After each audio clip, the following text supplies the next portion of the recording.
welcome back to After Hours at Blondie's. We are joined by a very special guest today, Koji, Aiken. I'm flattered. Hello. What's welcome going on? In. We've got Maze in the hot seats. And of course, myself, Blondie. We're here to talk about the exciting journey of becoming a DJ, producer, building a company. Just building wearing all the different hats, yeah. Wearing as many hats as you possibly can. Yeah, definitely. And then going on your own journey. Yeah, the Vancouver entrepreneurs. How many jobs can I have at once? Yeah. How many things can I do all at once and do them all really well, might I add? Nearly impossible to do more than 3. I can tell you that.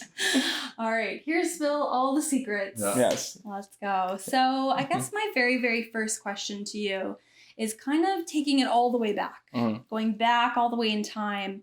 Was there a moment that you realized anywhere in and around your upbringing that you realized that you were in love with music, that you realized this is fun? Yeah, I honestly, I think it's funny. I've been asked this question a couple of times before, and it's like, it wasn't actually music that got me into DJing. It was the fact that I wanted to be an entertainer. And the reason why I wanted to be an entertainer was because I was raised by a juggler. My dad was a juggler by profession. Yeah, he was like, the people that you see at the P&E, they would like juggle, or like they'd be performing in the middle of the streets. He was one of those. So having him kind of raise me throughout my life, I got to see him do the thing. He brought me into his shows. Like I did busking as well. Like I was a juggler for a little bit, but I found that I love the performance aspect of it, but not quite being a juggler part of it, or like, and so.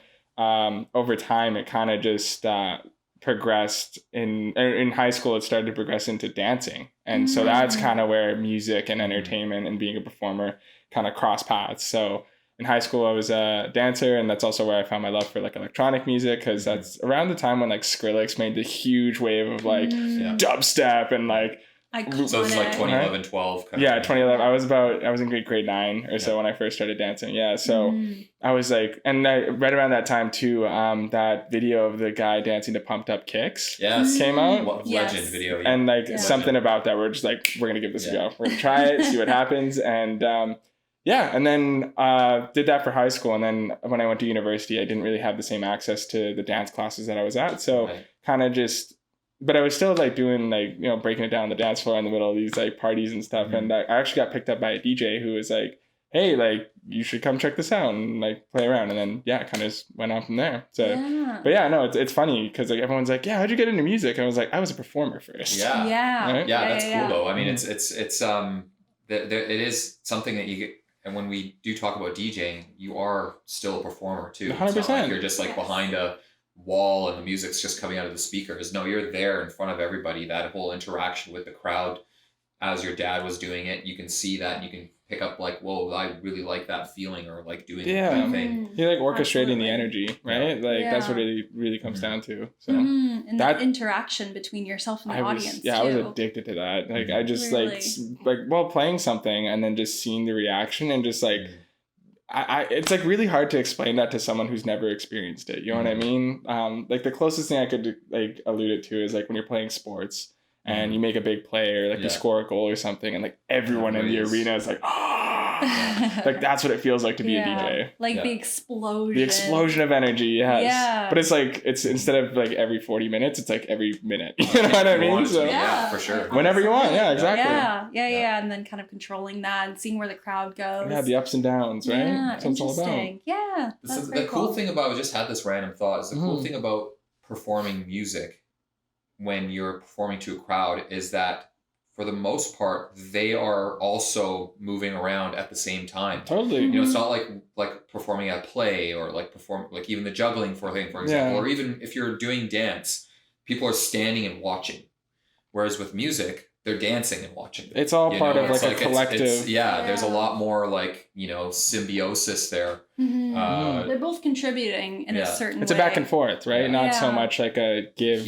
Yeah. Or it's like, I shouldn't say that, because like when I was a juggler, it was like you do a trick or like do like a little stunt, and then the reaction was laughter, or the reaction was like cheering or something. But it's like, it's a whole different thing when there's movement involved, because I just feel like you just feel people's energies, or like it bounces off each other, right? Yeah. And actually, so I actually like did some research. I was like, why do people dance? Like, why do people collect together and like experience these same things?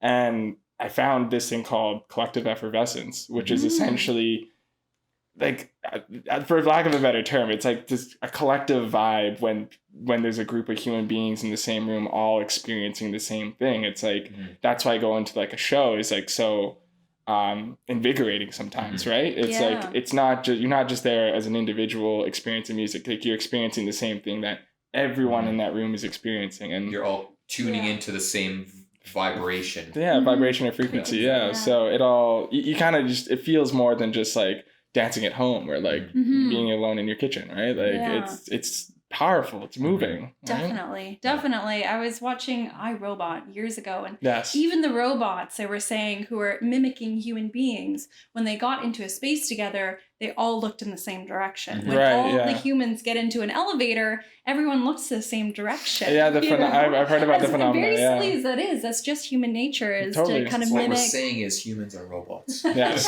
secretly. So basically, you're not performing humans, it's now robots. You're on them. 2024 is coming quick. Do you think, okay, this is an off-topic question, but do you think venues will start filling up or like their spaces with like robots when like a show doesn't sell out years and years in the future? When what they were doing during COVID when they had sports with no crowds is they were either on TV, they were filling it in digitally. Yes, I remember live, that. They would have cardboard cutouts. Yes. So I think if they had the robots available, they 100%. They totally would. Yeah. 100% just little cardboard. Or what I've heard people doing is they'll put on screen projectors, and then it'll be people in the background, or it's the opposite, and like people go to a show, but the DJ is on a projector. Yes. Yeah. And they'll do that, but I think that's but there's no DJ in the room? But there's no DJ in the room. They're on the projector. They're being streamed from like somewhere else. That's like kills half the purpose of it, though, right? Weird, yeah, it's very strange. I heard somebody else. And then what the DJ will have a visual of the crowd and how they're doing at the same time. No, I think it's just like the people in front. They'll see the people in front of them and play to the people in front of them. I don't know. I think it's a silly idea. Interesting. Yeah. But anyways. So taking that into actually starting DJing. Yes. What was that catalyst that made you either buy your own decks, pick up the decks, getting your first lessons? Yeah.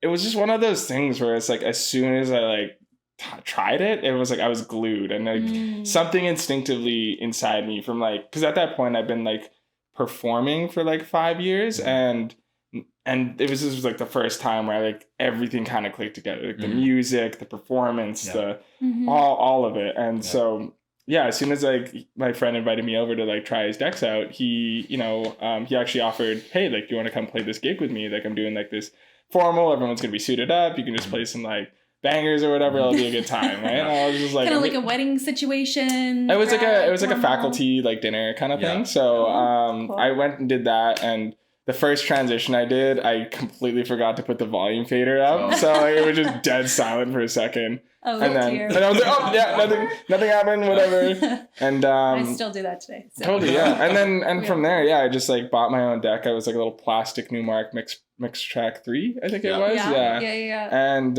shout out to Newmark for getting us all started. Newmark. Yeah, exactly. And it was kind of just like, anytime I had free time, it was like that was what I was doing with my free time, because it was like I mean, for me, it's like I'm grateful enough to know that I was able to find something that like I was extremely passionate about, and like I want to dump all my free time into this, right? So when you find something like that, you just don't stop. There's no sense of like, oh, I got to do this, or like, oh, I got to work towards this or whatever. It's more just like, just do, because you can, right? It's not a knife hanging over your head. It's there's no desire. There's no, exactly. It was a very intrinsically motivated thing. So as soon as I kept doing it, luckily too, I was in a situation where there was lots of opportunities to party, especially in like college, right? I was living in a frat house as well, where they do parties every weekend, and I didn't care about getting paid. I just wanted to feel that exchange, right? So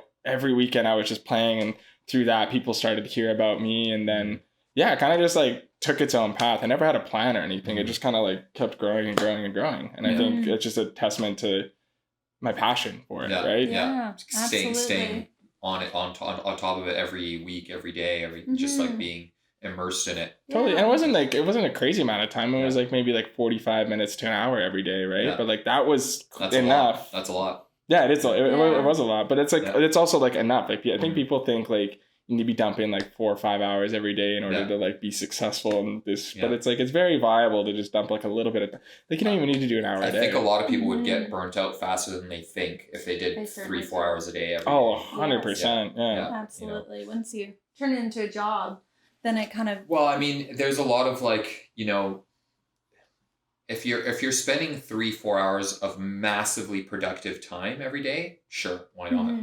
But like at some point, it's going to be diminishing returns, and like totally, you know, if you are just pushing, you know, spinning wheels for 3 out of those 4 hours, then you're just going to burn out. Yeah. So like once you hit a certain point, I mean, a lot of people be in that mad rush as soon as they get excited about something. And totally. You just dive right in for a little while, but you know, once you got that momentum going, you know, just staying on top of it keeps it in your brain, hardwires things properly. Like I've studied a lot about this stuff, with the way the brain works, and like if you do just push 4 hours for no reason, you're just gonna burn out. Totally, yeah. I mean, you're not really being productive or learning anything at that point, right? Yeah, interesting. So that's kind of the perfect storm that kind of took you into your more of a professional realm. Yeah. Having the friends. I was at UBC, yeah. So. Having the friends, and then you got a lamplighter residency? I can't believe, oh my God, yeah. I got a lamplighter residency because one of the guys in the other frats was the GM at the venue. And so he brought me and this other guy, Garrett, who we were both in the same frat house together, to like just get a residency over at Lamplighter. So every Saturday I would play for 5 hours. Like me and him would split the night 5 hours, and it was like fun. from 10 to 3. Really fast, just live at the Lamplighter every Saturday. Pretty much, yeah. Which was great because like that's where I got my hours in, and that's where I like really learned how to like read the crowd. That's where I really got a lot of skills with like my actual like DJing and like the concepts behind it. Because like I think before Lamplighter I was very like rough around the edges, and then after Lamplighter, like after spending 5 hours every Saturday just DJing, like you're bound to get good at it, right? Of course. It kind of happened with that. And actually before the Lamplighter, I had a residency at Library Square, and I was running like they were like the Lamplighter was a lot more established, and so with Library Square they were kind of just like, hey, like, here's a night, like, do whatever you want with it. Like, we'll give you a little budget, like, and see what you can make happen. And so for that summer, I was doing empty shows every Friday at a Library Square. But that's also where the whole concept of Kumo got kind of created. So definitely, like, it sucked, but it was also, like, a necessary time period, right? Yeah, everybody has to DJ to an empty room for a little bit. I feel like everyone should at least once or twice to, like, get humbled, you know? Because I feel like there's a lot of these DJs out here who get thrown into like a wicked opportunity, right? And it's great, like super happy for them, but it's also like I feel like it goes straight to their heads then, right? Like the glitz, the glamour. It's like for a lot of these people, it's the first time they've been overloaded with that much like stimulus and praise and like everyone loves you, and then it's like it kind of just gets reinforced, like, oh, like I'm the best person in the world, you know what I mean? Entitled and things. Exactly, yeah. So you got to really, really careful about that. But DJing to an empty room, that's another lesson in itself. I prefer to DJ to an empty room because I play whatever I want. You play no restraints, Once I DJed to an empty room because the venue was closed. And that was iconic. The bartender loved it, so I really appreciate it. Wait, so they were fully staffed, but the venue was closed? Fully staffed. I was booked from 9 to 10, but the event didn't open, and the security downstairs didn't realize that there was somebody up there DJing. It was a wonderful night. I'm sure they had a great time. I'm sure they had a blast. Yes. That's funny. It's like, this is really empty. Okay, well, I am the opener. We'll roll with it. Yeah, as long as you got paid, right? I did. That was awesome. Yeah. Yeah, that's funny. So Lamplighter, the residency at Library, and then moving into UBC Pit, you kind of had a really good idea of friends and having the experience. Yeah. And then you were also saying that Kumo was kind of born in around that time period. Yeah. Too. So what it was like, these are all things that were kind of happening at the same time. So I think it was 2018 was the Library Square thing, and then from 2017 was Library's I can't even remember. It was so long time ago. I got some notes here. Okay, so 2019 was when you started Kumo, right? Yes, that's right. You started DJing in 2016. Around there, 2016, 2017, and then 2018 was 2018 was the first kind of like testing phase of Library Square, and then the summer afterward is when I actually started getting lamplighter stuff.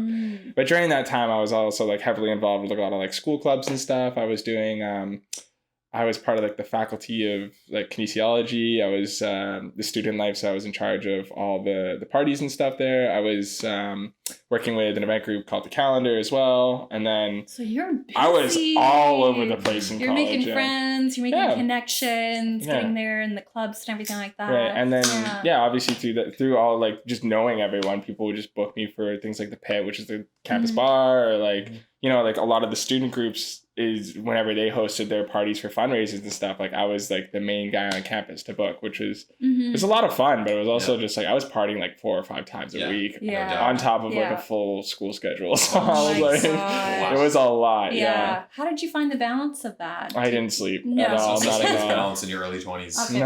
Okay, but it kind of goes back to that thing of like because I was so passionate about it, like I was willing to sacrifice sleep. Like sleep was like obviously like school, you gotta make sure the grades are good, school is good, and like I'm so happy that like I actually prioritized that first, because now I walked away with a degree that I don't use, but at least it's there, you know what I mean? At least you have it. At least I have it. It's up on the wall. Your parents are proud. Exactly. Right? And so school first, and then any free time was spent DJing and stuff, and it's like if it required me to stay up like 5 hours I could only sleep for 2-3 hours, I was like, doesn't matter, like this is what I want to do. Let's go. Exactly. Passionate. Yeah. You through it. Yeah, very cool. So passion really like I think passion just like really fired me up and just like fueled me through it all. Yeah.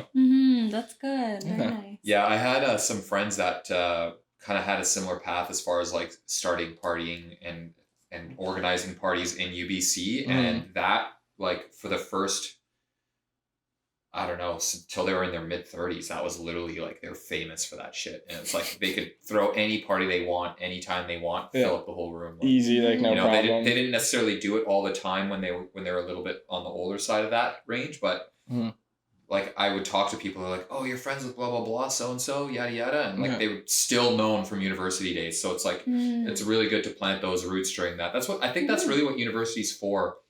The biggest value with college university is meeting people. 100%. That will be like people that you don't know what opportunities that's gonna grow into when you get older. But I think high school, you don't like. It's pointless. High school's useless. But once you get into university, the people you meet network, there, and plus it's a bigger network. It's a powerful network too, because they're all educated and like 5 years higher achieving. Exactly. Like 5 years down the line, like they all might be like millionaires, right? And they might need a DJ for their boat party, right? So let's go Bahamas. See you there. It's a really cool place to build something like that, build a reputation. Funny story, actually. Like one of my friends from UBC, I think she worked with Red Bull, but she had to connect with Felix Cartel and Johnny Jover, who are Glass Pedals. And she reached out to me just through like being connected with UBC. And like I actually got invited to go DJ with Felix Cartel and Johnny over on a boat. Hang out with them. And it was just like, it was just one of those moments where I was like, oh, like I'm glad I went to university. I'm glad I made the connection. Exactly. It's much more important than the actual diploma most of the time, especially nowadays. The diplomas get you a lot of nothing sometimes. No. But everyone needs a diploma to get an entry level job. What did you go to school for? I went for kinesiology. So at least it's useful information. You can use that every day. Stretch after the most I use it for is to massage my girlfriend, though. So happy girlfriend though. Happy wife, happy life. Exactly. So did you meet a lot of your friends that you started Kuma with through UBC? No, I met most of them through during COVID, actually. So I graduated right when COVID hit. So crazy. Start your adult life that way. It was definitely like a whoa moment, because it's like I just finished graduating. Like I broke up with my girlfriend at the time, and like I was just kind of left with a whole lot of like nothingness. Really, I was kind of just sitting there like, okay, who am I? What do I do now? I can't even DJ. Like world has stopped. Exactly. So I was like, I was just like an empty shell for a little bit, but it also gave me the space to like really figure out who I was. So that summer was really when I discovered and like decided to commit like to the whole artist like DJ thing. And I was like, you know what, like I'm out of school, like I don't really have much to lose right now. Everyone's in the same position. Let's see what we can kind of do. Even with what you went to school for, you're not allowed to touch people now. No. It's like, hey, this is an industry where you touch people. Yeah. Can't do that Can't do anymore. that. Yeah, so it was really hard to try and figure that out. But luckily, like a couple months, or I think around like August or September, I got invited to this studio called Studio 710, where I met a lot of the people that kind of formed Kumo, you know? It was, primarily starting, it was me and this other guy, Mark Rosnowski. He kind of brought me in, and this other guy, Jarrett, I don't know if you guys know Jarrett Lopez. I've heard of him. Guy with dreadlocks, works for EDM.com. Oh, I met him a couple weeks ago. Yes. Yeah. I have met him. So he kind of like brought me into this space and was just like, hey, like our last person who was running DJ live streams, you know, is unfortunately not here. Like, do you want to start the project for us again? And I was like, yeah, sure. Like, why the hell not? So, I kind of used Kumo as a platform to showcase and feature all of these DJs. And essentially the whole concept was just like, hey, like none of us can play, so like let's give a chance for everyone to come together, throw down a little bit, like enjoy our love for music together, right? And through that I met like people like Dreama, Nico, Cece, like the whole lot kind of all came together, and I just like started building a team from there. And then we kind of did that all the way through COVID, or like halfway through COVID, and then we split halfway and kind of started doing our own little projects and stuff. So we did a live stream on the SkyTrain. That was one of the projects. That was so cool. Yeah. That was so cool. Felix Cartel just did one of those on Friday. I know, yeah. Which is wild. Yeah. Did you get permission? Maybe we can cut this out. I know, it's fine. But did you get permission to do that on the SkyTrain? No. We just went there like 7 o'clock in the morning, like really early in the morning, like no one was there. We didn't even have speakers or anything. We just like I was just mixing through my headphones. And did you have like a generator or something like that? Or yeah, we had like a little portable battery, so it was perfect. Yeah. So it was one. We did a live stream in front of like a helicopter as well, so that was really cool. Helicopter, 2 sporty cars. The 2 sports cars, exactly. Yes. Cool. Yeah. It was just like it was super flashy for no reason. You know what I mean? It was one of those things. I'm not flying the thing. Sometimes it doesn't need to be anything significant, but just sometimes that little hook is enough. You know? Totally, yeah. It's like, oh, there's a DJ in front of a helicopter. Like, I'll watch this for a little bit. Yeah. So I did that for a little bit. But yeah, most of the crew, like I would say the core crew, like I met during COVID. It was about like 8 to 10 of us that were like working all the live streams, and then like slowly as once things opened up, that's kind of when we started working with more people and kind of started like picking people up from here and there, and just like the team started to like grow slowly and slowly. So yeah, and then it was a blast. Yeah, great. Yeah. That sounds like so much fun. Like, did you guys all just kind of pick different locations and a couple of you just show up and do it and make it happen? Pretty much, yeah. Like what was that planning process? Jared was kind of the ringleader for this. Like he would be the one who'd like come up with the concept, and then me and Mark would be the ones to like flesh out the details and like figure out how to actually do it and stuff. And then whoever was available for that day would like come and like we jam and just like do our thing. Yeah. And then but it was great because as soon as things opened up, like we had a great network of DJs, like the people who actually were like tuning in and from the city and stuff, like knew who we were. So we had a bit of a name for ourselves, and it was like, we almost had like a head start again in the industry once things opened up to be able to throw shows. And like those first few shows that we threw were nuts. Like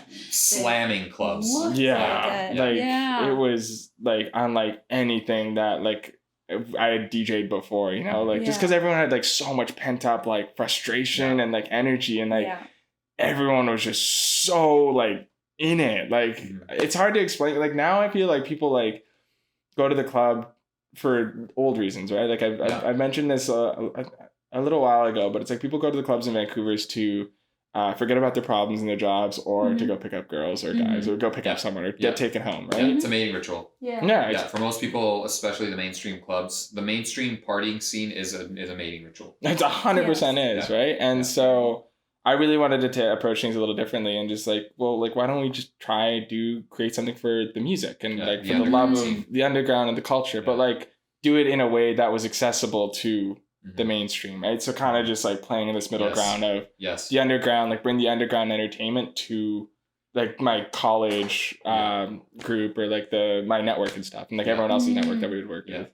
So that's a great storm. Yeah. And then it just kind of continued there. What was the reaction of, I mean, I'm sure everybody loved having all that kind of energy and all those people in there. Was there anything that you were like kind of what were some of those big learning lessons from throwing those big shows, big events? I learned that every club operates completely differently. Like everyone's got different rules and different like expectations and stuff. So it was really definitely no industry standard. No, not in this. Not. No one really knows what's going on at all times. So you're kind of just left trying to figure it out. Like on the front end, like nightclubs are like whatever. People go have a couple drinks or whatever. But on the back end, like throwing events, it's a gong show. Like and it's I think a lot of work. 100%. And I think the biggest thing that I learned was just like learning how to like organize and delegate tasks so that it like didn't really always land on me.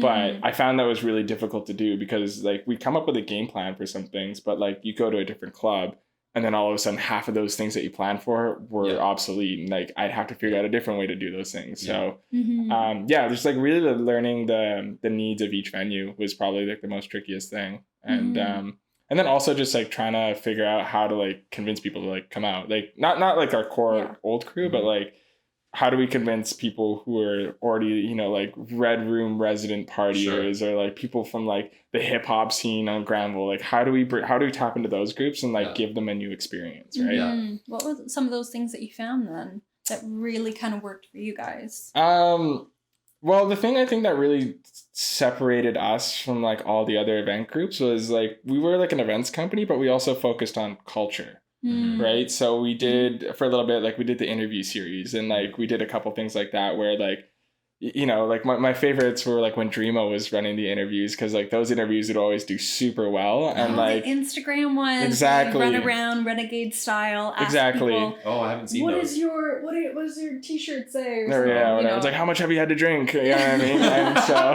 just completely like I could see him do that kind of stuff too. 100%. Well and so it worked great because it was like a source of entertainment that you know, that wasn't just about selling the party. It was about like, hey, like these are the people that come to our party. And like, just because the content itself was like so engaging, we'd get like 25, 30K views on like a single video. And like that would bring in like maybe 100 or 200 new fresh faces who would be potential people that come to the party. Right. So, but like now it's like, I've seen like, it seems like all the event groups are like trying to do that, like the interview series and like tapping into their like communities and stuff. But like, I like to think that like we were one of the first out of COVID, that really kind of like figured that out, right? So absolutely, it's really cool. Sorry, that was for loud siren. It's so loud today. Yeah, even with the window closed, that's nuts. And then, but we also had to stop those interviews because Dreama kept getting recognized as a guy from like Instagram and TikTok, and he was just like, I'd rather be a DJ, not an interviewee.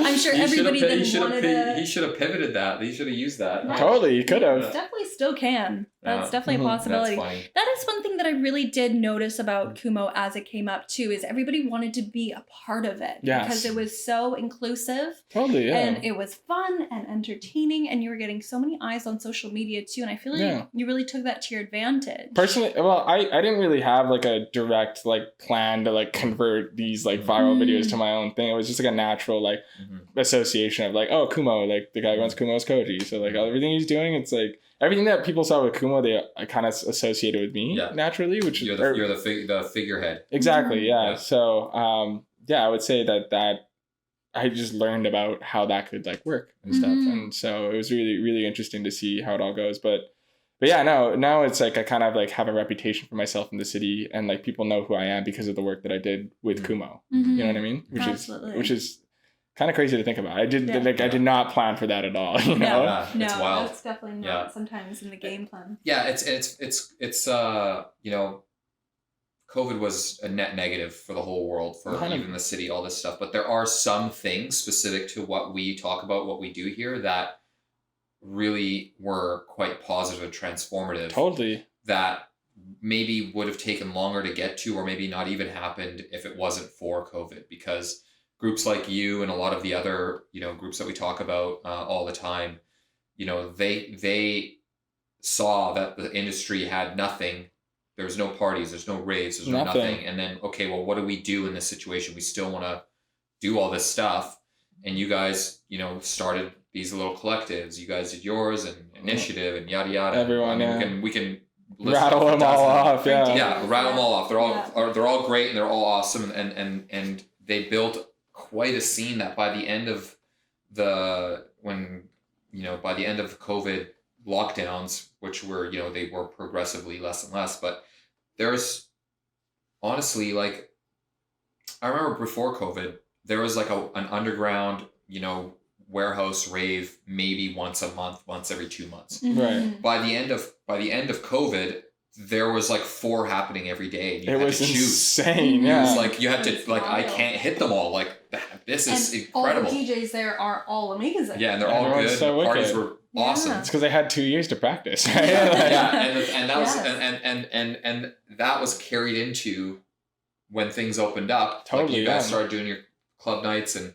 Vantech opened up their whole entire thing and did their own thing, and like, just people started doing like, okay, let's keep going with it. And not every collective lasted. There was a bit of consolidation, but that's fine. Yeah. I mean, it's natural. It's a natural order of things. Right? So I mean, like, that's the tiny little silver lining to COVID. You know what I mean? Like that the human spirit endured and innovated and absolutely and brought us to where we are today. Yeah, I mean, a much better place than we were. Sorry to interrupt, but a much better place than we were before COVID, as far as like the music scene here. Oh, 100%. Yeah, and I think it's like, I look back at COVID, and it's like I'm actually very grateful that we got a period of time where like we didn't have to work. Like we got paid to do whatever the hell we wanted, right? Like unfortunately, like 90% of the world didn't really do anything with that time. But like I knew that there are some people, that if you took advantage of that time and kind of just like bided it until things opened up, like I knew some big things were gonna happen. So just like being able to have that foresight and seeing where things were going and having that faith that things would work,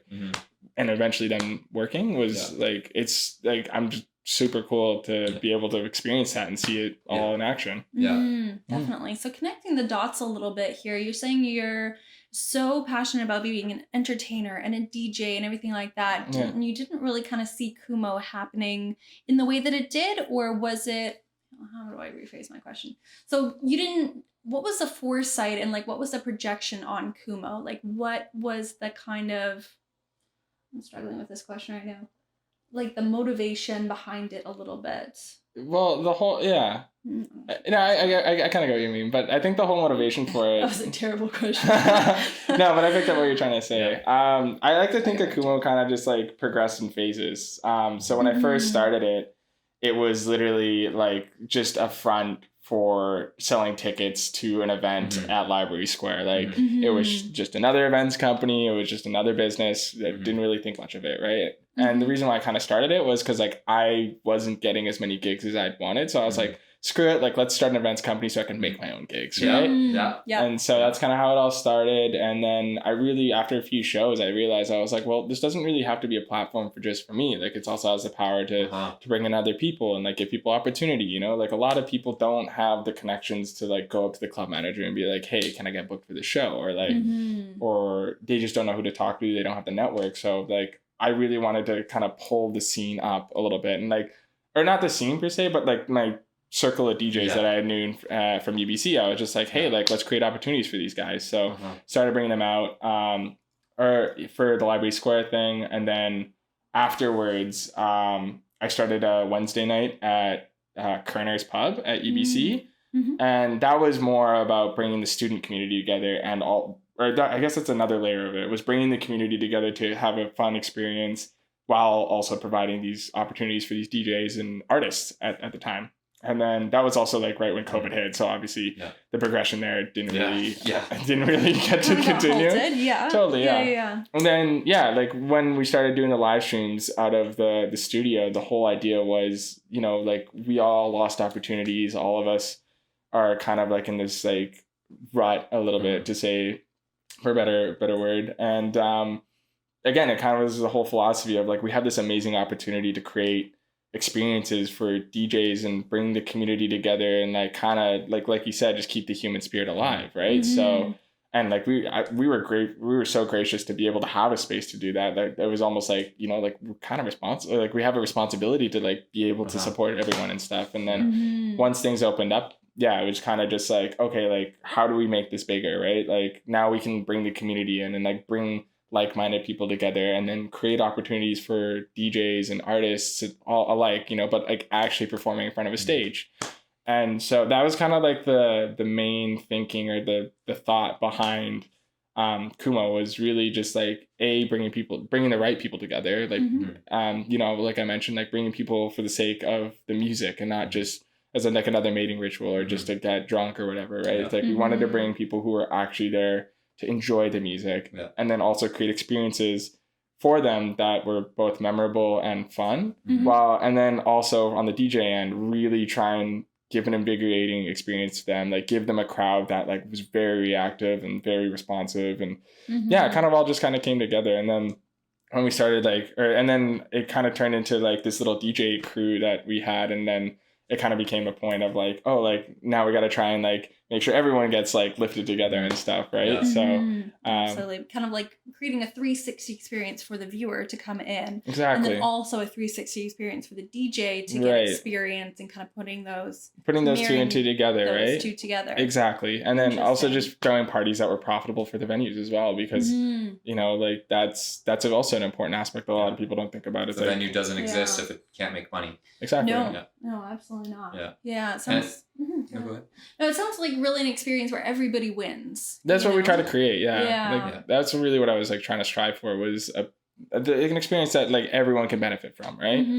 The common denominator with a lot of the people we talk to is they came up because they created groups of not banded together necessarily, not this, but they created a space where people could come together. Yes. You know, a platform, not where they were like, you know, I'm the leader, we're doing this, but it's like, here's a thing we can all do together and learn off each other. It's a common theme that people were talking to during this podcast. And I think it comes from a frustration from pre-COVID times where like that didn't really exist, or like at least for me, I didn't really notice it. It wasn't like that for sure. Yeah. No. Right? I remember the scene, you know, not to get too far off on a tangent, but I was pretty deep with Blueprint for the longest time. And, you know, Alvaro he's the owner of Blueprint, and he's a music guy. Like, he's a real music head. And he opened up, what was it called? The one in Gastown? MIA? Oh, MIA, So he bought MIA with the intention of creating an underground music club. Yeah. So he knew that it was not going to make any money. It was just going to be a place that he could have, like, the underground music scene would have a venue to do their things. Yeah. That were free of the financial necessary restraints of, like, he had celebrities was buzzing. There's big names going through there 3 times. Yeah, I remember. It was a poppin' spot. Blueprint was and is killing it. So but he was like, this is my pet project. I want this to be the place where the underground music scene has a place to do their thing. And it was not good. Like, they could not pull in the crowds. Like, it just, like, I'm not saying he didn't do a good job, but like the amount of people that would go to these shows, and like it just didn't get the following. Yeah. And it didn't get the quality of like shows that he really wanted, and it just couldn't make any money, and he didn't care. He honestly didn't care until COVID happened, and then something like that he couldn't sustain. It's not sustainable. Yeah. So you know, if COVID never happened, MI would still be a thing. Totally. Yeah. But where it would be now, it might still be in the rut that it was in before. You know, because we didn't have groups like you and all the other people that brought the scene up over the last few years in a way that was unprecedented in this city. Right. Yeah. You know. So anyway, I digress. But like, you know, things like what you guys were doing, and you know, Vantech having their own venue now, totally, and like, what's the Vault opening up? The Vault just opened up. Like, these are places that would never existed 3 years ago. No, definitely not. No, like we had open studios, but that was like, you know, half full, and do you guys ever go to? It was just like they couldn't do it every weekend. No. You know, like it was like, again, like you'd go to an open studio show once a month, maybe. You know, like it was, you know, it just is not the same as it was back then as it is now. We're in such a better place today. I love it too, because it really feels like, I mean, I might be biased because I've been in the industry, but it really feels like Vancouver is starting to turn into more of an electronic music friendly city. You know what I mean? It's getting there for sure. Yes. Yeah. And it's not stuck with one genre too. Like, no. There's different scenes for different genres, and it's actually so cool. You know, it's insane. So cool. Yeah. you know, and that kind of brings us to like where are we at now with what you're doing? So you're pivoting to a different direction. Definitely, yeah. You know, so take us to where you're at now with your DJing with Kumo, and what your future direction looks like right now. Right, yeah. So it all, like the whole thing, like I always knew that eventually in time I would have to make a decision between running an events company and building the city's industry and the nightlife and the culture and stuff, and like my own personal endeavors as an artist, right? Because obviously as an artist you can go like global, you can go on a global scale, you can kind of do that. Like, not to say that you can't do that with an events company, but it's a lot more like hoops and like for sure things to jump through. Yeah. And, like, a lot more organization. It's a full-time job. 100%. Really yeah. running the show. So what it came down to was a couple of things. Was one, just the competitiveness of the industry, and like you know, like we had a head start at the start of COVID, but then it wasn't soon after that all these other groups started to catch up, and there was like a lot of competition in the city. So it was just becoming like really strenuous for me mentally, just to like try and maintain the shows and try and maintain the culture. And the team also just got to a point where it was like near next to impossible for me to like manage everyone's needs and stuff, and like so, and also around this time too is like when I started seeing a lot of success on social media, like on Instagram and TikTok and stuff, right? And so when, like, I don't know if like the universe was trying to send me a message or anything, but it kind of was just like, it was like a things were like swinging over to the artist side, and it was kind of like a natural decision for me to be like, okay, it's like time for me to lay the events to rest for now, and really, you know, give myself a shot to focus on myself and see what I can do as an individual, as an artist. Because at the end of the day, even before Kumo, like being an artist and being an entertainer was always a dream, right? It was always a dream come true. That's all your passion. Exactly, yeah. That's where the passion lies. And it kind of just got to a point where like Kumo started to impede that. Or I shouldn't say impede, but I was like splitting my focus between the two, and I wasn't able to do either or successfully. Yeah, you've gained a lot of like following and a lot of notoriety because of it, but at the same time, if you want to take what you want to do personally to the next level, you might have to let that go. Totally, yeah. Well, it kind of just felt like the right thing to do, right? Like I remember at our last party in October, like everyone came up to me like, "Oh, it's like so bittersweet, dude. Like, how do you feel?" And I'm like, "I feel great. Like I feel like a whole weight's been lifted off my shoulder. Like I don't have to." The turnout was so validating. Too, right? Like it's like, you know, this is celebrities, like everyone. Sold out show. Well, it's sold right. Oh, it was a free RSVP, but it was a full room for sure. And so. Yeah, just like having that experience is like great closure, but and like everyone was like, yeah, it's like, aren't you like, don't you feel like weird about this? Like, don't you feel bittersweet? And I'm like, no, like this feels like the right thing to do, and like I'm really glad that I don't have to like embody the stress of all these events and stuff. And it was also really cool, like, you know, when we did that, like just like everyone came, like everyone that we had interacted with like reached out and they're like, hey, like heard you like stopping Kumo, like I just want to say like thank you for everything that you've done and like the progress and impact you've made. And it was like it really felt like, you know, like I had done everything that I was supposed to do with this project. And it was time for me to move on. Yeah. Right? You've seen it to the end of its lifetime. Almost, totally. Yeah, exactly. Not to say that you'll never be able to pick it up back again. No, definitely not. Yeah. But at where it's come to, it seems like it's perfect. It was a bow tie. Yeah, exactly. Like I'd gotten everything that I needed from it. Like I helped like elevate all like the other DJs that were part of the crew, and like DJs such as yourself, you know, every book. Like and it was just like, it was just kind of like I didn't need to do more with it, right? Like, and I really wanted to just like take a step back and really focus on my artistry and all that. And now like with the platform too, it's like I built so many connections worldwide, like, and it's just like, it would be a waste for, like in my eyes, it'd be a waste not to put my time and energy into that and like being able to live the life that I want to be able to live rather than, you know, kind of, I don't want to say being like in prison, but like kind of just being trapped in this city, locked in to running events and stuff. You can't do an events, like doing an events company like internationally, or even nationally, like in Canada, like Blueprint is so huge. They don't do anything in Toronto. No, they don't do anything. They do a little bit. No, they got Rebel, I think. Yeah, but it's just like, but you know what I mean? Like it took them years to get there. Yeah. You know, to get to that point. And that's their whole. And we're talking about like a place that books out stadiums, like Blueprint books out stadiums. Like they got a monopoly on the entertainment. So you know, it's like if it takes them that much time, success effort, and time and effort to get to the resources, point where they can do something next door in Calgary. Yeah.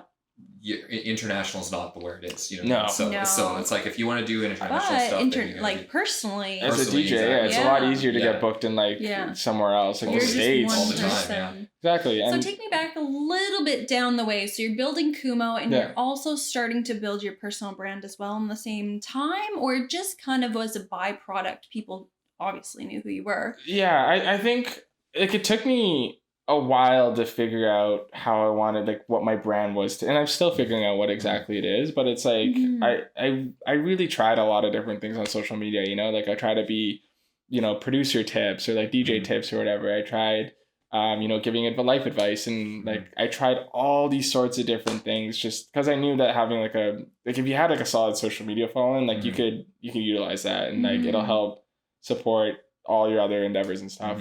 Yes. And so while I was doing Kumo, obviously the successes of Kumo right out of COVID and stuff, that's where my focus was. That's what I was kind of doing.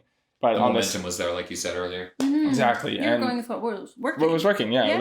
Essentially, I was just trying to focus on where my energy was best spent, where I was going to get the best return on my energy. Yeah. And so when I, but during this whole time, I was still working on my own little, videos and projects and stuff, and trying to figure out how I really wanted to portray myself. I was primarily a house music DJ at the time. So I was doing a lot of house music content, but I didn't really producing it and stuff. So it was a lot of trying to figure it out. And it wasn't until the beginning of this year when I started doing drum and bass content that things that exploded. It just it was nuts. Wild. I never for 3 years I've been working up to this point, and then it finally clicked, and I was just this is what I should be focusing my time and energy on, and this is where I kind of want to And did you find that passion of that genre in there come alive as well, more than the house music? Yeah, so when I first started producing, I was a future bass producer. I would make hip hop beats every now and then. That's kind of how I got my start. But then my first kind of taste in electronic music production was future bass, and I love producing it, love the sound design aspect of it. And but I hated playing it because it's so hard to play. Unless you're full on Millennium sad boy kind of vibe, future bass is a hard genre. Full hard to go home. Yeah, I mean another another example is Caslo, Brody Lowe and those guys, great DJs, great music, amazing music, but you don't really see them play in Vancouver that much because the scene just doesn't really exist because there is a demand for it, but not as much as house music. It's not necessarily lowest common denominator party music. Exactly. Yeah. You don't go out to a club and be let's put on Caslo, let's put on future bass, let's put unless on it was a curated. Yeah. Unless you're going to. Unless it was a curated venue, like you said. Exactly. Right. So and at the time DJing was one of my primary sources of income. So I was obviously looking at the market and being okay, where do I position myself to make money and perform? Because I also love performing as well. And so I became a house music DJ, but I hated producing house music. I just couldn't get past a funky 8-bar loop and expand it to a full track just because I don't know what it was, but as a producer, it just didn't really click with me. And then drum and bass is just, for the producer, the complexity and the sound design is there, which makes my brain tick, and then the energy of playing it live is what really fuels the performance, right? So just it all kind of came together, both as a musician and an entertainer, that drum and bass was the thing for me. And then as soon as I started doing the drum and bass content on TikTok and Instagram and stuff, that's when I started exploding, things started really really exploding for me. I started talking to all these DJs that I'd looked up to and stuff, right? I went to a Reaper a concert or a show in November, I think it was, and it was Reaper, who's the drum and bass DJ. He's got the mask and everything. And then a couple months ago, he hit me up. He's like, "Hey man, can you do a video for me?" And I'm like, "I went and saw your show, dude. Of course I can do a video for you, dude." Oh my god, obsessed, fangirling. Exactly, So really just the doors that opened up for me when doing that made me realize okay, my focus should be focused more on myself and my personal DJ career, and maybe just take a step back from Kumo. But I was trying to maintain both at the same time, and it was very clear that it was not going to work. You only have so much time in the day. You only have so much energy. And if you're putting 2%, you're not getting 100% out of all of it. No, not at all. Drum and bass is such a much more complex, nuanced genre. It can be anyway. A lot of sometimes, as with any genre, there is some stuff that's, pretty simple and whatever. But like we were just talking to Chris. It's just like it's the one genre where it's like you can be fast and slow, and hard and soft all in the same song. Yeah. You know, like 100%. And you know, you and I could be in the audience and I could be dancing to a completely different part of the song than you are. And it's still right. You know, I could be going like this and you could be going like this. And we're both listening to the same song, you know, and I could be listening to the floaty part and you're just going hard on the bass and like that. And it's like you can do that all at the same time. If you do that genre right, it can do all that stuff at the same time. 100%. Yeah. So there's like a lot of flexibility with it in terms of like flow and like the flow of your show and like the accessibility to people. But the one thing that I find is that you do need to have some like musical knowledge and like understanding to really be able to enjoy the genre. You know what I mean? It's not like, I never thought about it that way. Right? Like because of the complexity of it, like I feel like a lot of people just hear noise, or like your average listener will just listen to it and be like, oh, what the heck is this? You know what I mean? Like, and so it does take a little bit of music understanding, or at least like you got to be listening to music for music, not just for definitely lyrics. Because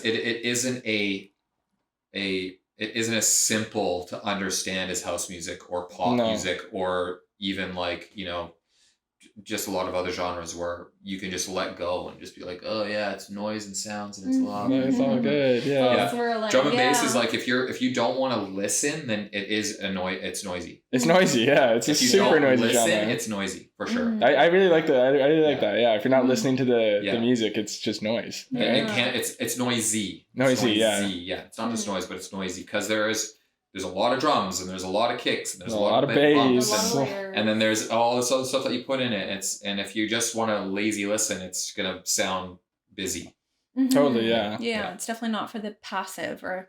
So and I feel like we mentioned earlier, how people go to the clubs to drink and get sloshed and let go and stuff. stuff. Have to think. They're not showing up to the club to be like, let's analyze this. Let's listen to all this music and see how it goes. Like house music is great because it's like it's got that constant beat. It's easy to consume and you can like go deep into it and stuff, right? But like we were saying, like with drum and bass, just the energy in the crowd and stuff, it's definitely not for everyone. It's almost like, would you liken it to like an orchestra almost? There's like different pieces. There's some I mean,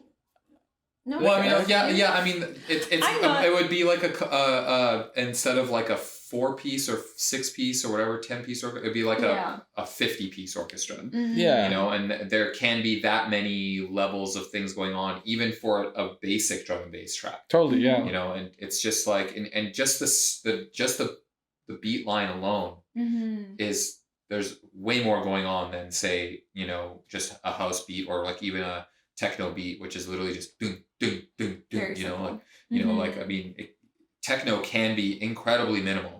100%. You know, but drum and bass, it's hard for drum and bass to be minimal. You know, it's hard. It can be, but like even its version of minimal is a complex version of something else. Totally, yeah. You know? Interesting, yeah. So one thing that really stands out to me about yourself is the mindset that you have, and being positive, feeling grateful. Yes. That's what it's all about. Pushing forward. Do you know where that kind of stems from, and like how that has been kept alive? Because it's so easy, like you're saying, through COVID, your whole world shut down, everything stopped, to kind of keep that passion alive, keep that motivation, keep that good positive mindset. And it goes back to my dad. Like my dad raised me so damn well. It's crazy. But one of the things that like he really instilled into me was just like, find something that you love doing and then like make it work, right? Like just follow that passion. Like everything will fall into place if you like fully truly believe in what you love doing, right? Like I mentioned before, when I was when I first started getting into DJing, I was so passionate about it that like it wasn't even a second thought to go and do it, right? Like I didn't have to try to do it, I just wanted to. So you know, he instilled this kind of mindset into me where it's like, if you're constantly doing what you love, then you know everything else will fall in place. And so I feel like I really follow that philosophy throughout my life. And because I'm doing stuff that I love to do all the time, I'm like always grateful for all the things that are happening around me. You know what I mean? Like there's always awesome things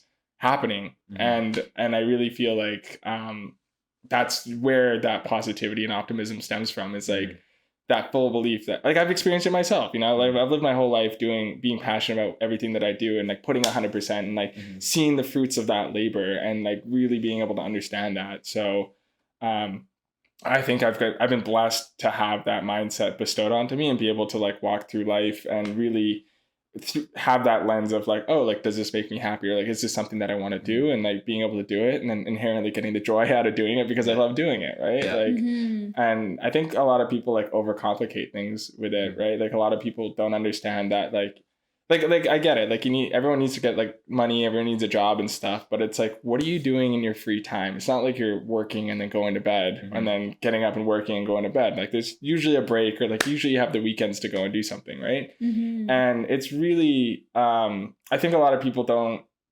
know or they're not self-aware of themselves enough to understand what it is that they truly like and what it is that they truly It is a lot harder for most people to be in a position where you are to know that, like, you know, if you can interview 10 people that you meet on the streets and a lot of them 10 of them won't have any clue what their life means or what brings them passion. Exactly. So, you know, and I've lived that up until I was like maybe 28 years old. Yeah.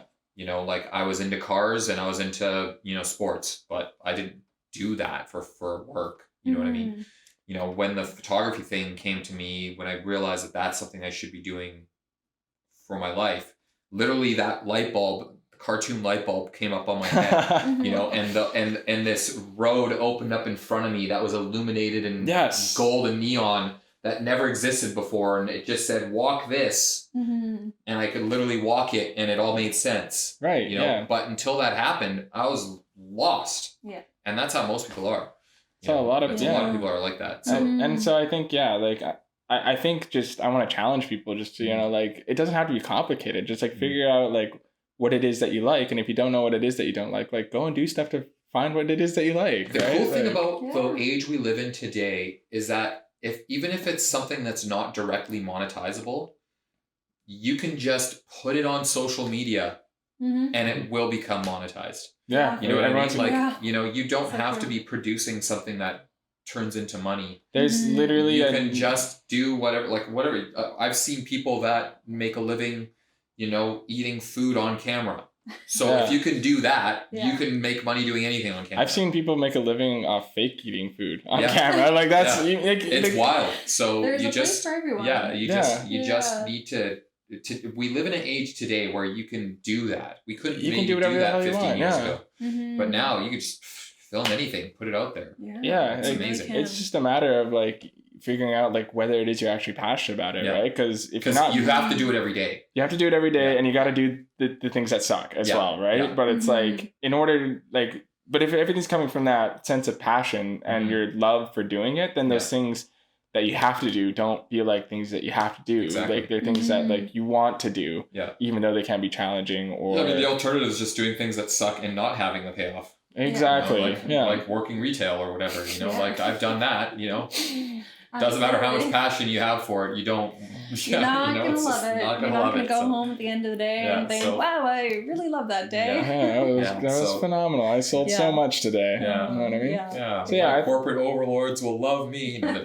Reward me today. So I think, you know, coming back to everything and just like wrapping up that question, I think a big source of my optimism and positivity comes from just my passion for the life that I'm living. The thing is though is that a lot of people would lose that as they get to an entitlement place. You know, with a lot of people don't understand how powerful the simple concept of gratitude is. You know, like it is a huge answer to many questions in life. You know, without getting into too much with it, you know, if you look up the psychological phenomenon of homeostasis, it's also a chemical, physical, and a universal phenomenon. You know, if your life is always good and you don't think about it, it's going to become your new normal. And at some point, you know, like if everything is good, like if everything's the best all the time and you don't have gratitude, that turns into normal. But what's better than the best? You can't nothing. You that, can't. no. So now everything sucks, even though you're the best. Yeah. Or everything in your life is the best. Yeah. The only way to cure that is gratitude. Yeah. That is the only cure. You can just be grateful for all the things. If you're grateful for this, it moves it down. Yes. It moves it down. Because then because your normal becomes here, right? Yeah. And then because then you appreciate this level. Every time you appreciate it, it becomes the best again. Yes. You know what I mean? So true. The gratitude is such a frou-frou, overused, over-marketed, overused term around. that people really will start to they start to take it for granted because they think it's just jargon. Yes. But it's so important. It is the most important thing to be happy is gratitude. You know, because you just move the goalpost. Yeah, that's all if you don't have gratitude, you're just moving the goalpost. Yeah, that's all you're doing. You know, it doesn't matter how good your life gets; it'll just be blah the whole time. Until you have gratitude, it brings it all back into perspective mentally. It works so well. It works so well. You know, it's unbelievable. So having that instilled in you in an early age, to have that value, like I didn't understand what gratitude as a concept was until my early 30s or late 20s. You know, imagine living a life without that. It's ridiculous. I won the lottery. It sucks. So you know, it's a very powerful. It's so simple. Yeah. But it's so powerful. It does not take a lot of work to, you know, just every day, just be appreciative of all the things you have. Like look at this place you live in. Gratitude. Look at the setup. Love it. Thank you for inviting me on. You know, look at the location you live in, right in the West End. Not everybody would get to have this. It's beautiful. Whatever, you know, like just these things, like that. Your everyday things. You wake up in the morning. So simple. And you could easily just dismiss how powerful. Oh my god. Oh dear. Oh my goodness. It's okay. I'll fix that later. It's so easy to take for granted all of this and not acknowledge it to the point where it's like, oh, I hate my place. I'm gonna go. I need to move. But if you just acknowledge how awesome this is, you know, you can just, you know, always be happy here. Yeah. You know, definitely. That can translate into so many different areas of your life. You know, all the things that you've grown and you have as well. Yeah. No problem. That's fine. Yeah. All the things that you have. Well, actually, let's just wait. Do you want to just leave it? It'll be fine. Dab a little bit, you know, just so we just don't have to. Yeah, don't. Yeah. All good. Yeah. I've got bleach for a reason. So this segment is all about being grateful. So if you guys are listening, definitely try and be grateful for something that happened to you today. Yes. Well, I think one of the big things that one of the exercises that my dad did that really instilled gratitude in me. So I didn't even know he was doing this, or I don't even know if he was doing this either. But every time at the dinner table, I think I was around 11 or 12 when he started doing this. But he would we'd all sit at the table. And each of us would say one thing that we were grateful for that happened that day, and also one thing that wasn't that great, you know. So if you're always grateful for things and everything always seems I have the equal level of gratitude for everything. Exactly, right? He kind of was more just took things in a more realistic approach, and he was just you're gonna have bad days, and things are gonna things are gonna happen that aren't that great, and it's okay for those things to happen. You don't have to hide those things away. We want to create a safe space for you to share that with all of us, right? And and so really, I think there's two sides to the coin, right? You got to be grateful for the things that do happen, but you also got to realize that bad things do happen, and when they do, it's just let it out, express it, and just understand that is also a part of life, right? It's like you were saying earlier, it's if everything was always high, things are life is great, then whenever that bad thing happens, it's going to be torrentially bad. So bad. Yeah. Absolutely. Yeah. I always tell people if 50% of your days are good days, you've officially won at life. You've won. Yeah, literally. So true. Because as soon as it gets over 50%, now it's harder to get a good day. Totally. That's the phenomenon. That's the baseline. If you're having more good days than bad, then that moves your average up. Yes. So now it's harder to have those good days. It'll bump it down to 50%. So if you just get to 50%, you're winning. Life is good. Yeah, life is good. Doesn't mean that you have to have absolute shit days as an alternative. No. No, you're allowed to have those. If some of your days are just whatever. Good. That's fine. Now you've got room for more good days. Yes.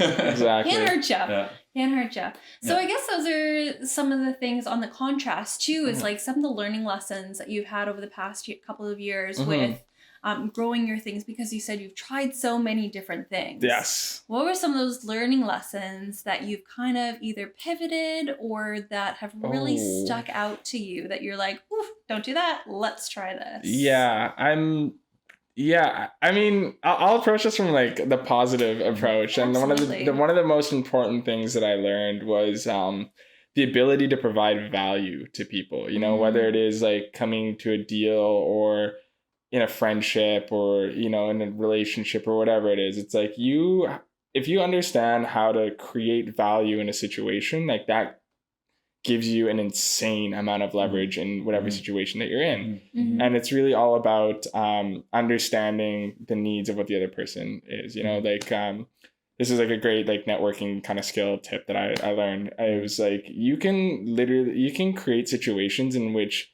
what you have to offer can look a lot better or a lot worse if you're able to understand what the other person needs, right? So for example, for some of the clubs that we were working at, like they were clearly more focused on, you know, making money off the nights versus like just throwing a banging party, right? So if you understand that, then you can kind of like come with a deal where it's more financially, there's more financial incentive for them. So a lot of these clubs, what we would do is like, hey, like they'd be like an outright, like, hey, we're going to offer you an outright like buyout, like $5,000 or whatever. Right. And then you come in and be like, okay, actually, like I have a counter offer. It's like, we are projected to make like 15 grand in profit. Would you rather do a profit split in order for you to like be able to have the chance to make more? Right. And then that would alleviate the risk for us. Incentive. Motivated for them as well. And then they have buy-in to the night to like actually sell the night too. And then it becomes like a collaborative thing rather than a more of a business deal. Right. That's really interesting. Yeah. So like there's tons of situations in which you can create scenarios that are beneficial to both parties. Cause like for that, in that case, it's like we didn't have to pay a fee, which means we had a bigger budget for other things. And then that club became a partner on that night. And that's, I also think like that's why we were in such good terms with like all the clubs, was because we would offer these kind of incentive based and like more collaborative operations, and rather than just like trying to buy a place out and then, you know, be $5,000 in the hole and then have to like also pay DJs and all this and worry about having to pay that amount. Whereas exactly. if you're focused on the profits, that's focused on a totally different outcome of that particular night. You're also like, you're able to use that initial fee in order to put into the event. You know, so you're able to invest into the event instead of just locking it in as a fixed thing.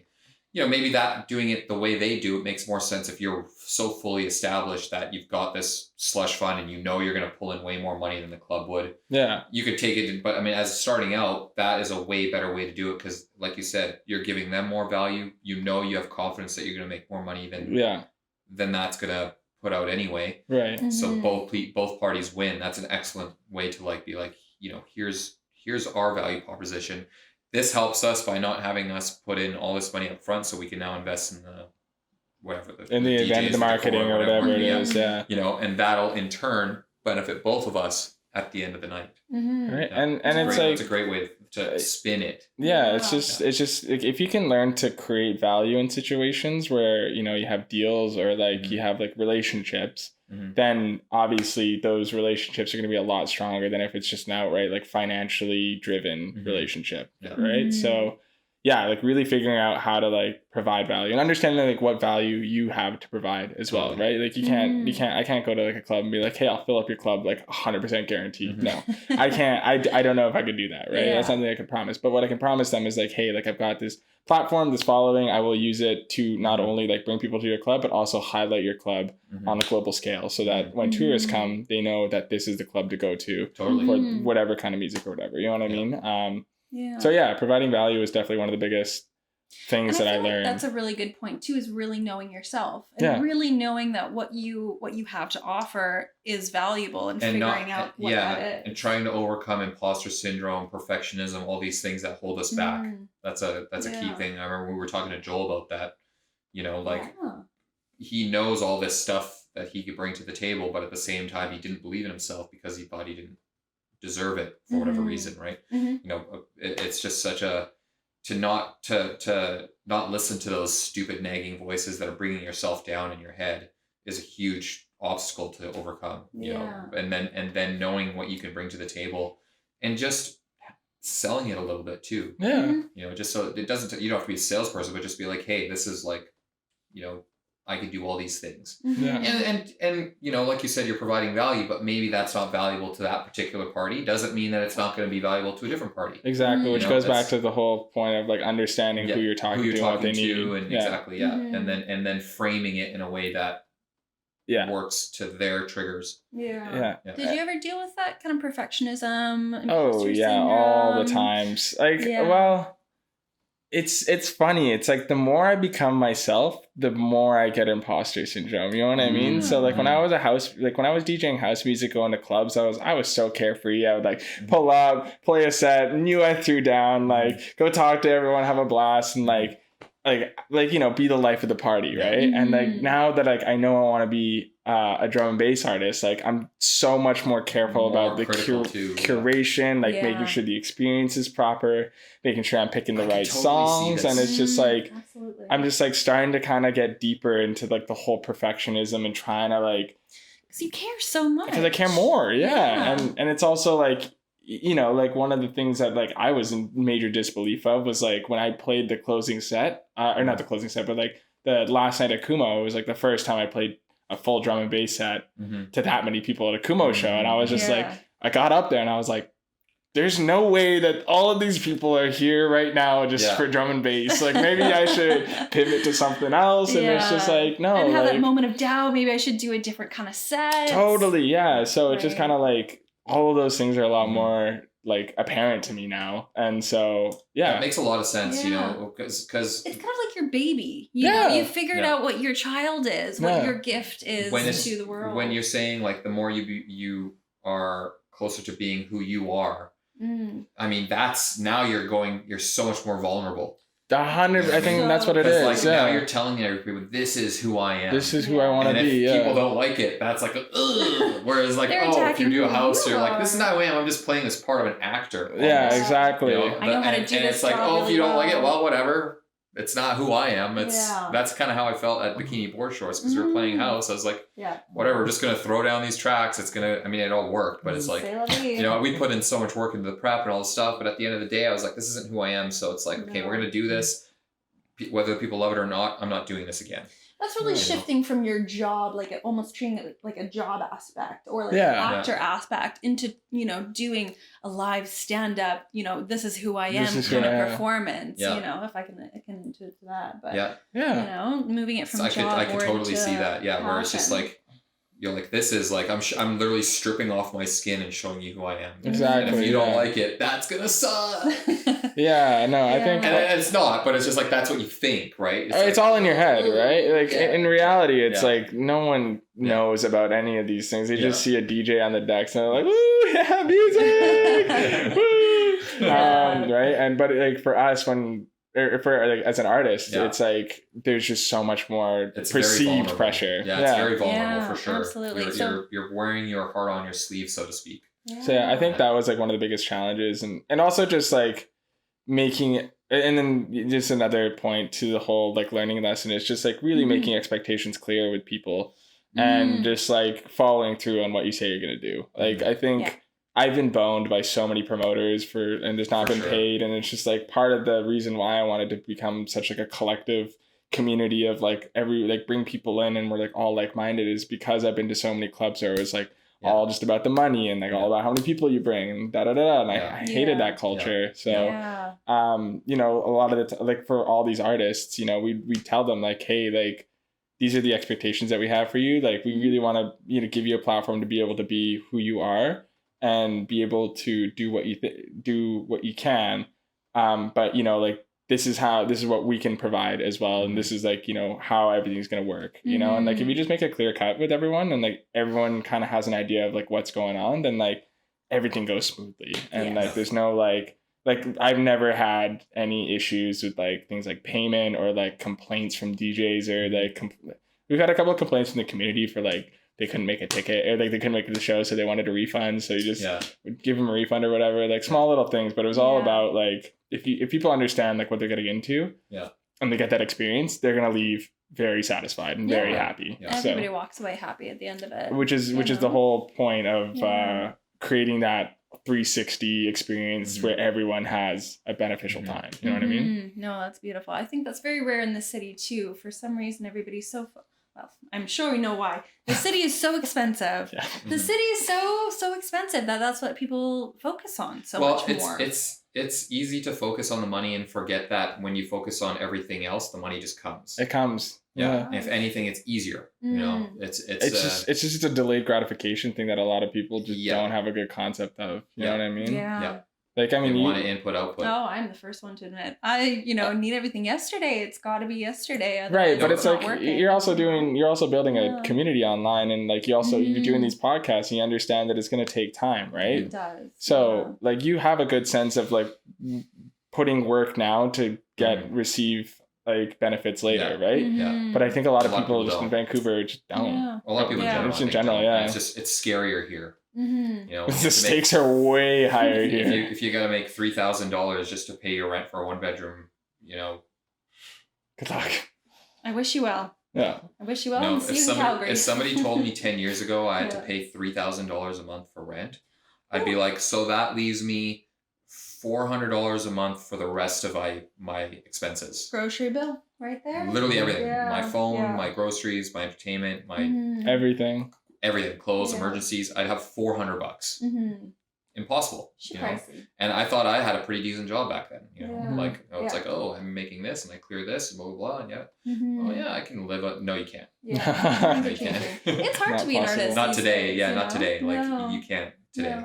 No. Yeah. But say love you. We would do what we can. Love you, Vancouver. So, being an artist, we love that. But talk me through kind of like what you're focused on right now. Like you've obviously built this beautiful social media following. All these beautiful people follow you. They love the drum and bass. You're producing drum and bass. You have a couple things out. You've had things signed to labels, which is incredible. I've signed to labels, but not with the current project. Not with the current, with Candy or Honey Puppy. Honey Puppy. Yeah. So that was like another project. Candy. No. I think the song was called something else. I wrote down Candy. I was Back to You or Back to Me, and then something else. I don't remember. It was a long time ago. Okay. Even still, that's really great step though. Thank you. Yeah. You know.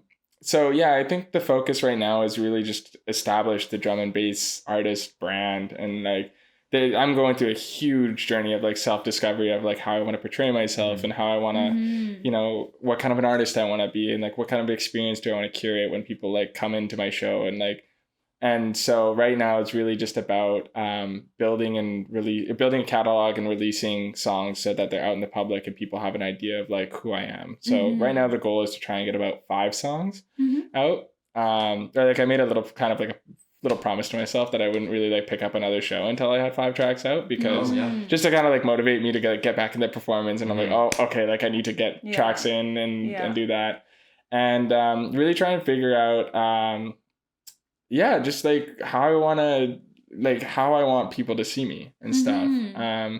Do you have any of those little tidbits that you're willing to share now? Totally. Yeah. So I know from like a visual aesthetic standpoint, I really want to like incorporate like my Japanese culture into it. So kind of bring in like some samurai kind of like kimono vibes and stuff, but like do it in a way that's like cool and like fun and exciting but still like fresh, right? Like do it in a way that's never been done before.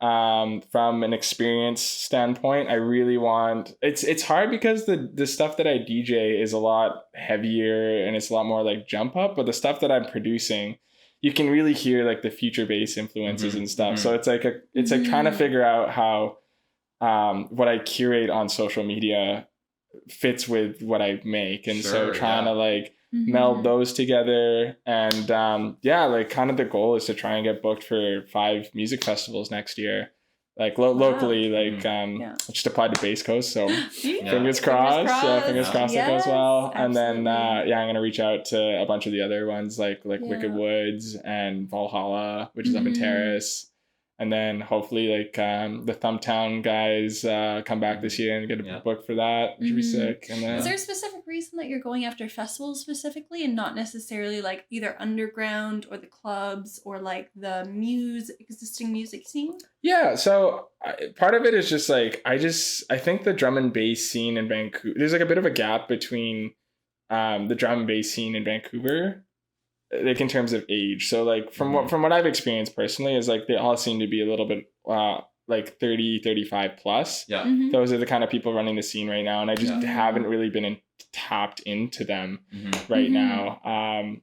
You know, and that is definitely a good point. Yeah, because there's a lot, like drum and bass was huge a long time ago, and then there's a big gap, and now it's resurging. But a little bit, yeah. But it kind of just feels like there aren't like I mean, there's a couple like kids like in the younger like kind of new generation that are like pushing drum and bass, but like none that can make like significant like impact for like shows and stuff. And I was like talking to my girlfriend about this too, and it's like I would love to get booked for these shows, but I feel like these talent buyers are like intimidated by my numbers on social media, so like they're not gonna ask me in fear that I'm gonna ask for like a ridiculous asking price. Because like if you look at like an artist or whatever, like if he's got like 30,000 on Instagram or 70,000 on TikTok, like he can be pricey. He's gonna be pricey, yeah. So like it's immediately, but it's like I'm not established as an artist, so like they don't want to book me. Like I feel like the just general thinking is like I'm not getting booked because. So it's like you need to start an events company to throw your own events to get your name up.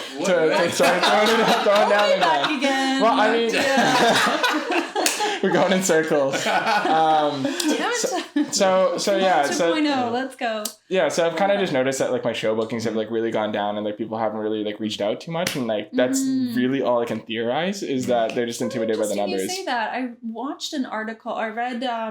I watched a video interview with Annabelle, who is really big on Twitch and Instagram and also TikTok. She's built her following for doing mashups, everything like that. But she was saying the same kind of things too, and I wonder really what it is. But as she was gaining that momentum and that popularity online, social media, the bookings did kind of dip down until somebody kind of took a chance, and then she built her way up from there. I think I'm just spitballing here, but I think at this point you might want an agent then. That's exactly what it is. It's like I think it's like gotten to a point where it's like you have a brand, but you have to sell it. You got to pitch it to these talent buyers and stuff, right? I think an agent is the next step then. Because it's like, I mean, like if you have the option between, you know, like $100 DJ and an influencer DJ, and they're both going to do the same job, like.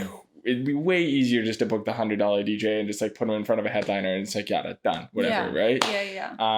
Yeah. So it's kind of like, it's like almost like my platform has like taken me out of like the club DJ scene. Your platform's exceeded where you are at a little bit. Well, at least what the city, at least what the city has to offer, right? Like, because there really isn't a lot of drum and bass clubs other than Red Room. Yeah, you can't play Red Room every weekend. So. No. It's still yet to play Red Room though. So fingers crossed that comes soon. Fingers crossed. Yeah, I mean, if you're just starting with drum and bass, then you'll be there pretty soon. Absolutely. Yeah, but again, you can't play that every day. No, you can't play that every day. So. So Blake, the owner, doesn't play there every day. So there you go. But yeah, the reason why I'm trying to tackle festivals is because I think it's just like they'll be a lot more receptive to the music, right? Rather than trying to like hunt for gigs at clubs and stuff. Like where people like, you know, they'll come and like enjoy the music, but like it's really like festivals are like a full on experience. You know what I mean? And like I really kind of see my music really doing well in that setting. The community, especially in BC, it's a very bass province. Yes. So drum and bass definitely would fit into the festival culture. Totally, So I'd say it's a bass province in regards to the festival scene. Yes, 100%. Very bass oriented. A lot of rhythm heads out there. So yeah, like I kind of just like, and I also just feel like getting booked for a festival will open up so many more doors than playing a club. You know what I mean? Or like opening for a headliner. It's bigger than the Vancouver local scene. It's not as big as doing international shows. It's kind of like that little middle. It's a nice middle ground. Yeah, it makes sense. Right, but it's like it's like there's a ton of festivals in Calgary, and I'm sure a lot of those people that go to those festivals also go to BC festivals, right? Yeah. So then it's just a matter of like a lot of just like network overlap and. Yeah, just like from a strategic standpoint, it just seems like the best way to go out of the city, right? Like rather than being trapped in here. Yeah, and also, Go ahead. And also coupling that with producing. I was just going to say out, that. Yeah. Put those especially if you put together. that grind out the tracks now and have them ready for spring. Like festival season. Yeah. And that'll be a big influence in doing that. Not to overuse the word influence, but totally, yeah. So, but but again, it's like I just have like one track out. I've got another track coming out in December 1st, and so it's like I'm just starting this journey as an artist and like really trying to figure it all out. Like next year will be like my first like festival season as an artist, not just a DJ. So well, I really commend you. I was just kind of saying the same thing too. I feel like, after COVID, we all found our passions. Now it's kind of laying down the groundworks of putting your little tracks in. Okay, I know I want to be in this direction. Trying to go over here and putting down the little building blocks in order to get to that path in the next year. Totally. Because all these things take time. They do, yeah. But it's like lucky because it's not like we only have like five years left, right? Yeah. We've got another 40, 50, I don't know, 60. World War III. Right never mind. No. Yeah, just we might only have a few years I'm gonna make those use them as best you can. Yeah. But at least but you know what? Live in the moment. We're doing what we love and putting the work in. The moment's all we got left. Yeah. Plus. I guess on that bombshell. Nice. Yeah. But I think it really comes down to figuring out what it is that you want to do in life. And what I want to do is like I've always wanted to like be able to travel the world, and like I made a promise to myself that I wouldn't travel unless my music took me there. So really just like put your feet to the fire on that one. Yeah. Exactly. Yeah. So really just kind of having that passion and just like knowing that that's what I wanted. It's like it is like it's nice knowing that this is what I have to do and understanding or having at least an understanding of like the work that needs to be done. Yeah. So you can kind of like trail your way up. You know what you want, you got the guts to get there. Yeah, and just about putting in the hours and hours and hours of work to get to that point. Yeah. So no, it won't be hard though because like I said, we're passionate about it and we do it because we love it. So absolutely. Yeah. Bravo. No greater feeling. Yeah. Thank you. Amazing. Well, thank you. Thank you. I had so much fun. Thank you. Yeah. I really appreciate it. Yeah, it was a pleasure having you on. This is actually our first guest that I did not have a personal relationship with before. Yeah, so we just met the podcast. You guys are witnessing a friendship develop. Yeah. Even though we talked about you many times on the podcast and Kumo and that's how I got my start, really. Yeah. So we I knew who you were. I respected what you've done in the scene and praised it many times. I mean, we're all witnesses. Absolutely. But this is the first time we've ever had somebody on that I didn't know personally beforehand. So this is a big step in our podcast. Big step. I'm honored. We're going to run out of friends, so y'all better subscribe. Yeah, like, comment, subscribe, share, all that stuff. Please. And best of luck to you and your future endeavors. We'll definitely be coming to your shows and seeing you kill it once you allow yourself to do that. You guys are the best. I'm excited to see how it all goes. Follow, everyone included. Thank you guys so much for listening and watching. Please subscribe. Come back every single week because we have new episodes dropping. Yeah. Mixes. Yeah. Still on Wednesdays. This was just to accommodate our friends' my busy schedule. Yeah. And episodes dropping on Tuesdays. So we'll see you again very, very soon. See ya. Bye.